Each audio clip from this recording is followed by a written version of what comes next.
என்னன்னா, அந்த போர்ட்டல்ல இருந்து இந்த எஃப்ஐஆர் காப்பி ரிமூவ் பண்ண பிறகும் 14 பேர் அந்த போர்ட்டல் மூலியமா இந்த எஃப்ஐஆர் காப்பி பார்த்திருக்கிறாங்க. இது எப்படி சாத்தியம் அப்படின்னு சென்னை உயர்நீதிமன்றம் ஒரு கேள்வி எழுப்பியிருந்தாங்க. ஸோ நீதிபதிகள் கேட்ட கேள்விக்கு அரசாங்கத்தால் பதிவு சொல்ல முடியல. ஏன்னா அந்த சென்ட்ரல் போர்ட்ல இருந்து ரிமூவ் பண்ண பிறகும் எப்படி இவங்களால பார்க்க முடியும் அப்படின்னு ஒரு கேள்வி எழுப்பியிருந்தாங்க.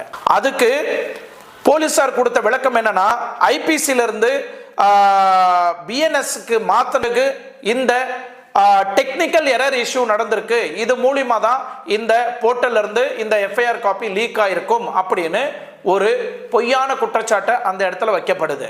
இதை சார்ந்து அந்த எஃப்ஐஆர்ல முழுக்க அந்த மாணவியை சார்ந்து அந்த ரேப் செய்யப்பட்ட பெண்ணுக்கு ஆப்போசிட்டா தான் அந்த எஃப்ஐஆர் காப்பி இருக்கு. அந்த எஃப்ஐஆர் காப்பியில அந்த பொண்ணோட பர்சனல் டேட்டாஸ்ல இருந்து பர்சனல் டீடைல் வரைக்கும் எப்படி நீங்க அதுல குறிப்பிட்டு மென்ஷன்